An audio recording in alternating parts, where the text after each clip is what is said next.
Hello foodies, welcome to guys kitchen. ಇವತ್ತು ಮತ್ತೊಂದು recipe lunch ಬಾಕ್ಸಿಗೆ ಸೂಪರಾಗಿರುತ್ತೆ. ಇದು ತುಂಬಾ ಹಳೆಯ ರೆಸಿಪಿ ಅನ್ಬೋದು. ಹುಣಸೆ ಹಣ್ಣಿಂದ ಮಾಡ್ತಕ್ಕಂಥ ಚಿತ್ರಾನ್ನ. ನೀವು ಕೆಲವರಲ್ಲಿ ಕೇಳಿರ್ಬೋದು, ಕೆಲವರು ಕೇಳ್ದೇನೋ ಇರ್ಬೋದು.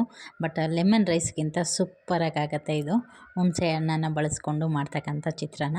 ಒಮ್ಮೆ ಇದರ ಟೇಸ್ಟ್ ಮಾಡಿ ನೋಡಿ. ಎವ್ರಿ ವೀಕು ನಿಮ್ಮ ಮನೆಯಲ್ಲಿ ಈ ಒಂದು ರೆಸಿಪಿನ ಮಾಡ್ಕೊಳ್ತೀರಾ. ಬನ್ನಿ ತಡ ಮಾಡಿದೆ ರೆಸಿಪಿ ಹೇಗೆ ಮಾಡೋದಂತ ನೋಡ್ಕೊಳ್ಳೋಣ. ಮೊದಲೇದಾಗಿ ಒಂದು ಬಾಣಲೆ ಇಟ್ಕೊಂಡು ಅದಕ್ಕೆ 1 ಟೇಬಲ್ ಸ್ಪೂನ್ ಅಷ್ಟು ಎಣ್ಣೆ ಸೇರಿಸ್ಕೊಂಡಿದ್ದೀನಿ. ಎಣ್ಣೆ ಕಾದಾದ ನಂತರ ಇದಕ್ಕೆ 1 ಒಳಮುಷ್ಟಿಯಷ್ಟು ಕಡಲೆ ಬೀಜನ ಸೇರಿಸ್ಕೊಂಡಿದ್ದೀನಿ.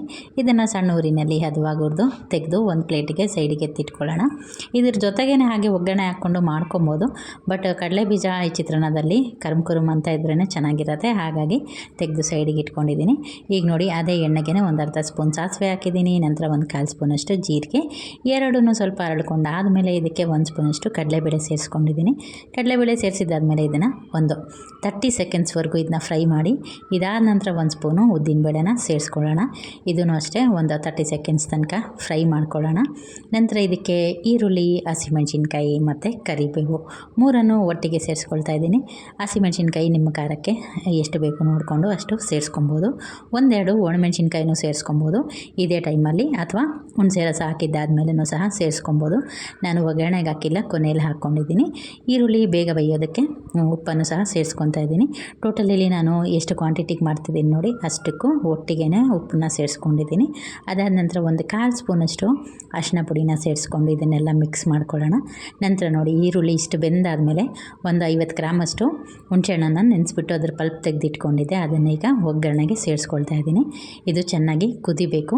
ಆ ಹುಣಸೆ ಹಣ್ಣಿಂದು ಹಸಿ ವಾಸನೆ ಏನಿದೆ ಅದೆಲ್ಲ ಹೋಗ್ಬಿಟ್ಟು ಚೆನ್ನಾಗಿ ಒಟ್ಟು ಕೂಡ್ಕೊಂಡು ಬರುತ್ತೆ ಒಂದು ಜಾಗಕ್ಕೆ, ಅಲ್ಲಿ ತನಕ ಇದನ್ನ ಫ್ರೈ ಮಾಡಬೇಕು. ಸುಮಾರು ಇದನ್ನು ಒಂದು 2-3 ನಿಮಿಷ ಫ್ರೈ ಮಾಡಿಕೊಂಡ್ರೆ ಆಯಿತು. ಆರಾಮಾಗಿ ಅದು ಒಂದು ಕೂಡ್ಕೊಂಡು ಬಂದುಬಿಡುತ್ತೆ. ಈ ಟೈಮಲ್ಲಿ ನಾನು ಒಗ್ಗರಣೆ ಮೆಣಸಿನ್ಕಾಯಿ ಅಂದರೆ ಒಣಮೆಣಸಿನ್ಕಾಯಿನ ಸಹ ಸೇರಿಸ್ಕೊಂಡಿದ್ದೀನಿ.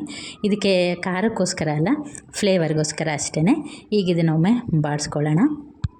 ಇದೆಲ್ಲ ಸ್ವಲ್ಪ ಹತ್ರ ಅಂದರೆ ಒಟ್ಟು ಕೂಡ್ಕೊಂಡು ಬರೋ ಟೈಮಿಗೆ ಇದಕ್ಕೆ ಒಂದು 3 ಸ್ಪೂನಷ್ಟು, ಈ ಸ್ಪೂನಲ್ಲಿ ಒಂದು 3 ಸ್ಪೂನಷ್ಟು ನಾನು ಕಾಯಿ ತುರಿನ ತೊಗೊಂಡಿದ್ದೀನಿ. ಇದನ್ನು ಸೇರಿಸ್ಕೊಂಡು ಇದು ಅಷ್ಟೇ ಲಂಚ್ ಬಾಕ್ಸಿಗೆ ಮಾಡೋದ್ರಿಂದ ಒಂದು 2-3 ನಿಮಿಷ ಇದನ್ನು ಚೆನ್ನಾಗಿ ಒಗ್ಗರಣೆ ಜೊತೆಗೆ ಹೊಂದ್ಕೊಂಡು ಚೆನ್ನಾಗಿ ಫ್ರೈ ಆಗಬೇಕು. ಅಲ್ಲಿ ತನಕ ಇದನ್ನ ಫ್ರೈ ಮಾಡ್ಕೊಳ್ಳೋಣ.